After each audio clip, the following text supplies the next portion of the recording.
Breaking news! Connor McDavid has agreed to a contract extension with the Oilers, just 2 days ahead of Edmonton's season opener. The deal is for 2 years with an average annual value of $12.5 million. McDavid has 361 career goals, and his 721 assists and 1,082 points are the second most in Oilers history, trailing only Wayne Gretzky. I think like a lot of people, my jaw dropped when I saw that it was 2 times 12.5. Connor McDavid, the best player on the planet, not taking a raise in his new extension in an age where we're seeing big dollars go out, in an age where we're seeing the cap rising and lots of talk about how high these numbers might be. McDavid essentially puts his money where his mouth was. He was saying all along this wasn't about the money. He was saying all along his number one focus is to win. And as surprised as we all are at the number, if you think about it, what he did today tracks with what he has been saying all along. This deal came together late. He was undecided as of yesterday, but Monday morning gave the green light. Agent Judd Moldaver got together with the Oilers, and they got this deal done. 2 times 12.5. Connor McDavid, a 2-year extension to try and get that cup. This is Sportscentre. Hey, Emerson, Roberto, and Jays fans, what did we just witness? All that fear and all that insecurity about Toronto not being able to get it done in the playoffs. Wiped out with one giant swing. Down and oh, baby! Goodbye! Pearl Jr. strikes again! Anyone else just watching that again and again and again and again? Where do we even start to unpack this? Vlad's Grand Slam was merely an exclamation point on the greatest 2-game postseason hitting barrage against the Yankees in their 123-year history. On Saturday and Sunday, the Jays hit 8 homers and scored 23 runs, and everyone was in on the act. Vladdy, Varsho, Springer, Clement, and the one and only Alejandro Kirk. And don't even get me started on Trey Savage. His 4th career start was one of the greatest by a Blue Jays pitcher ever. Those 11 Ks were a franchise postseason record, and you get the feeling he could have had a lot more if he wasn't pulled after just 78 pitches. But hey, the Jays, they're playing the long game, and the series isn't finished just yet. They traveled to New York last night, getting ready for their Game 3 against the Yankees tomorrow, and you gotta feel pretty good with the ball in the hands of Shane Bieber. Toronto's deadline pickup was strong over the season's final 2 months, and he's been here before, having made 3 career playoff starts. The Yankees are sending Carlos Rodon onto the hill. He made 2 starts against the Jays this year, both games Toronto won, and in 9 career starts, he's got an ERA close to 5. So it would be really nice if we could wrap this thing up, eh? They can bring Jesus back, and they're still gonna go to Cancun. It's over. It's a wrap. Just so you know, this Toronto Blue Jays lineup ain't playing around. The most surprising thing this postseason has been the camaraderie between Jays and Red Sox fans, and obviously Ortiz is a part of that. The football in Week 5 wraps up tonight with the Chiefs in Jacksonville for a meeting with the Jaguars. So what are we thinking, another primetime upset? After the Bills lost the Pats last night, anything might be possible. Here's the reality though. Casey might be back after that slow start. They've won 8 straight games against the Jags. And last week's win over Baltimore was about what we've come to expect. Patrick Mahomes threw 4 touchdown passes for the first time in nearly 2 years.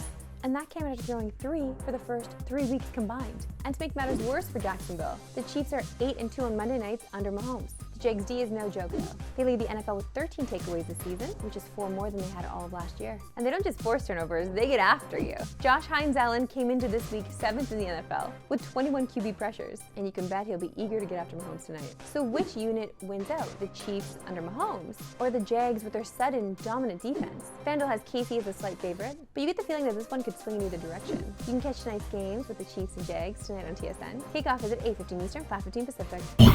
We're just a day away from the start of the NHL regular season, but there's plenty to unpack from the last few weeks, because this is one of the best preseasons in recent memory. Have you seen anything like what happened between the Panthers and Lightning? It all started with a chippy game on Thursday, highlighted by a sucker punch, and when they faced off again on Saturday, they combined for 322 penalty minutes. Yet somehow that wasn't even the craziest part. Late in the third, just when you thought you've seen it all, this happened. You have not.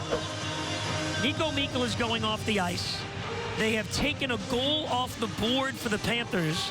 The last goal scored by Boquist, that nice move on the power play, was from Kulikov and Mikkola, but apparently Nico Mikkola was ineligible. So despite having some game misconduct early in the game, Nico Mikkola was clearly on the ice during the Panthers' power play goal. And after the refs were made aware, they took the goal off the board and ended Mikkola's night for good. And speaking of things you don't see every day, how about this wild shootout winner by Tanner Pearson?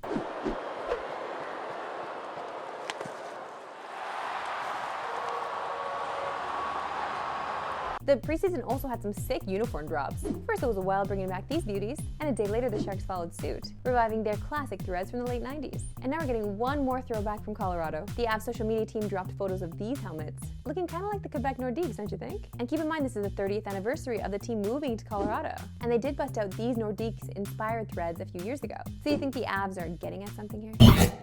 To basketball, and the Raptors are back! And there's an air of optimism surrounding the season. Tonight they open their preseason schedule in Vancouver against the Nuggets. So let's bring in our Raps reporter, Josh Lewenberg. Josh, how's it going? Hey, Marissa. Okay, Josh, one of the main reasons we are excited about this year is Brandon Ingram. Raps fans have waited 8 long months to see him play. What's been your impression of him from camp? Well, first and foremost, he's healthy and has been a full participant in camp. No limitations, no setbacks, so that's a big thing. And then from there, he genuinely seems happy and excited. Now, it's a little bit tougher to tell than it is with most players because of how soft-spoken and mild-mannered he is. But I got a chance to speak with him a little bit last week, and he really does love this game. He really seems appreciative of this fresh start. He's a hard worker, first in the gym, last in the gym type of guy. And he seems to be starting to open up with his teammates. They're getting to know him a little bit. So all of that is encouraging. Now it's a question of how it all looks once they get out there. And over the weekend, the Raps held their open scrimmage, and you were there. Did any players in particular stand out? Yeah, a few of them did, but none more than the rookie, Colin Murray-Boyles. He told us last week that what's translating for him right away is the physicality, and he's really trying to be physical with the vets, guys like Scotty Barnes and Brandon Ingram in practice, and we saw that in the scrimmage. I mean, CMB was going after Scotty, picking him up full court, and even getting under his skin a little bit. I mean, there was one play where CMB drew an offensive foul on Scotty, and Scotty got called for a technical foul, something you probably don't see very often in inter-squad scrimmages. But look, good for Colin. He's trying to make a name for himself, carve out a niche in this league, and that's how Fred VanVleet first earned the respect of his teammates, is going after Kyle Lowry in practice. And look, if Scotty doesn't like it, what's the old baseball saying? If you don't like it, pitch better. Josh, thanks so much for this. Always love having you on the show. Thanks, Marissa. You can catch tonight's preseason opener on TSN. Coverage begins at 10 Eastern, 7 Pacific. That's it for me today. Luca will be filling in tomorrow as I'm heading to the Yankees game. We'll see you there. Follow my socials. You'll know what's going on.